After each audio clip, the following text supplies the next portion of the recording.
Hello दोस्तों, मैंने बहुत से लोगों को अपनी ज़िंदगी में कर्ज से परेशान होते हुए देखा है, जिस पर home loan, car loan, credit card या बहुत सारे लोन होते हैं। ज़्यादातर लोग इन लोन को पूरा करने के लिए पूरी ज़िंदगी निकाल देते हैं, पर इस कर्ज से फ्री नहीं हो पाते और इस कर्ज में और ज़्यादा डूबते रहते हैं, क्योंकि एक कर्ज को ख़त्म करने के लिए वो दूसरा कर्ज लेते रहते हैं। अगर आपको लगता है कि हम इस कर्ज से फ्री होना चाहते हैं तो इस वीडियो को एंड तक जरूर देखना, क्योंकि इस वीडियो में मैं आपसे देवराम सर की बुक टोटल मनी मेकओवर में बताए हुए 7 तरीकों के बारे में बात करूंगा। अगर आपने इन 7 स्टेप को फॉलो कर लिया, आप कर्ज से तो फ्री हो ही जाओगे, साथ ही साथ आप अपना फाइनेंशियली स्टेबल टीवी बना सकते हो। मगर दोस्तों, इस बुक के कुछ रूल है जो आपको फॉलो करने पड़ेंगे अगर आप सच में कर्ज से फ्री होना चाहते हैं। जो इस बुक की 7 स्टेप है उस सभी को आपको फॉलो करना पड़ेगा। आप एक स्टेप को भी मिस नहीं कर सकते। चलिए बात करते हैं स्टेप नंबर 1, $1000 फास्ट। मतलब जितनी जल्दी हो सके आपको 1 लाख रुपए की सेविंग करनी होगी। अगर बात करें तो 1 लाख रुपए सेव करना कोई बड़ी बात नहीं है और ना ही ये आपको फाइनेंशियल फ्री करेंगे। ये एक इमरजेंसी अमाउंट है, मतलब आपको कभी भी इमरजेंसी में जरूरत पड़े तो उस इमरजेंसी के लिए आप फंड को यूज कर सकते हैं। और जब आप इस 1 लाख रुपए को जमा करने के बारे में सोच रहे हैं तो आप इस प्लान में रहना सीख जाओगे और साथ में ही आप अपना बुटगेट बनाना शुरू करेंगे, क्योंकि बिना बुटगेट बनाए बिना आप कभी भी अपना पैसा सेविंग नहीं कर सकते। अगर आपको लगता है कि सेविंग करने में आपको प्रॉब्लम आती है तो आप कमेंट बॉक्स में मुझको बता सकते हैं। कम सैलरी में सेविंग कैसे करें, मैं उस पर वीडियो जरूर बनाऊंगा। अब आते हैं अपने हम नंबर 2 की तरफ। स्टेप नंबर 2 है create the debit no wall. Step number 2 में कहते हैं ऑथर, अगर आपको फाइनेंशियली फ्री होना है तो आपको अपने सबसे बड़े दुश्मन को समझना पड़ेगा और आपका सबसे बड़ा दुश्मन है आपका उधार, आपका लोन। ऑथर कहते हैं अगर आपके पास home loan, car loan, educational loan, personal loan तो क्रेडिट कार्ड का बिल नहीं है तो आप बहुत जल्दी अमीर हो सकते हैं। मगर आजकल कोई ऐसी फैमिली नहीं है जिसके पास ये लोन ना हो, जिसकी वजह से वे अमीर नहीं बन पाते। अब सवाल ये आता है कि अगर आप सबके पास लोन है तो लोन को खत्म कैसे करें और सबसे पहले कौन सा लोन खत्म करना चाहिए। यहाँ पर ज्यादातर लोग कहते हैं कि सबसे बड़ा लोन खत्म करना चाहिए, लेकिन ऑथर यहाँ पर इसका विपरीत कहते हैं। यहाँ पर ऑथर कहते हैं कि अगर आपको अमीर होना है तो आपको सबसे पहले अपना सबसे छोटा लोन खत्म करना होगा। इसलिए आपके जितने भी लोन चल रहे हैं आप उनकी मंथली EMI चुकाने के बाद आपके पास जितने भी पैसे बचे हुए हैं आप छोटे लोन को टारगेट कीजिए और उस लोन के अंदर ज्यादा से ज्यादा पैसा डालकर लोन को खत्म कीजिए। इसी तरह से फिर दूसरा, फिर तीसरा, और जो भी आपके पास लोन है। आप ऑथर की बात सुनने के बाद बोल सकते हैं कि अगर देखें तो ज्यादातर ट्रस्ट तो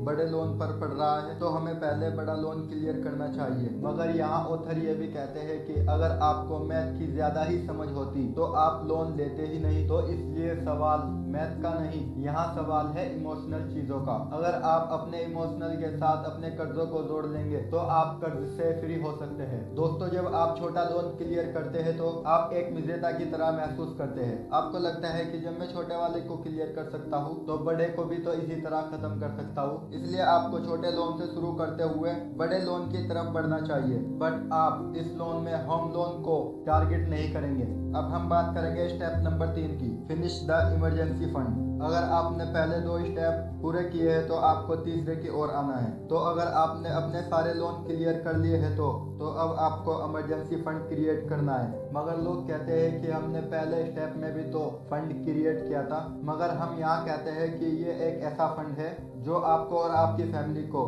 हर कॉन्टिनेंट में सुरक्षित रखेगा।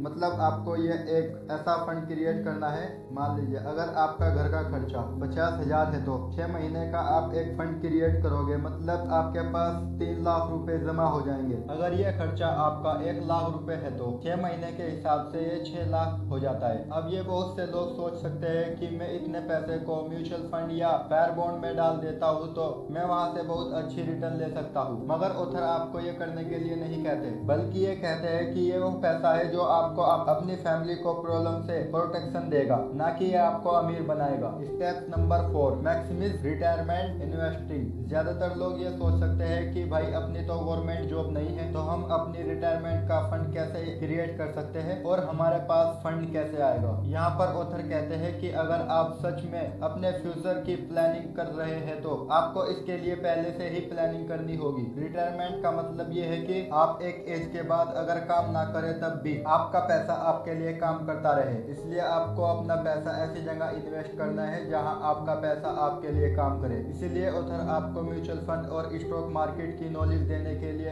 एडवाइस करते हैं, क्योंकि ऑथर कहते हैं कि अगर आप अपनी इनकम का 15% पैसा ऐसी जगह इन्वेस्ट करते हैं जहां आपको 12 से 15% की आपको रिटर्न मिले, तो ये आपको फ्यूचर में स्कोर कर सकता है। अगर आपकी सैलरी 40,000 है, आपको इसका 15% 6,000 मानिए इन्वेस्ट करें और इसमें आपको 15% रिटर्न मिले, तो आपको 40 साल के लिए ये पैसे को रखे तो आप सोच सकते हैं कि ये पैसा कितना होगा। चलिए मैं ही बता देता हूँ कि ये पैसा कितना होगा। 18 करोड़ रुपए से भी ज्यादा होगा। Step number 5, college fund. यहाँ भी बहुत सारे लोग सोचेंगे कि भाई मेरे को कॉलेज फंड की क्या जरूरत है। आपको आपके बच्चे की एजुकेशनल के लिए आज से ही प्लानिंग करनी होगी। एग्जाम्पल, आप अगर अपने बच्चे को ऑक्सफोर्ड यूनिवर्सिटी भेजना चाहते हैं या आप अपने बच्चे को MBA करवाना चाहते हैं और वहाँ की फीस 50,000 रुपए है, तो सोचिए आने वाले 20 साल में कितनी होगी। अगर हम सिर्फ 6% फीस लगाते हैं तो 20 साल के बाद 1.6 करोड़ रुपए की जरूरत पड़ेगी आपको। अगर आप 1 करोड़ रुपए इकट्ठा करना चाहते हैं तो आज से ही आपको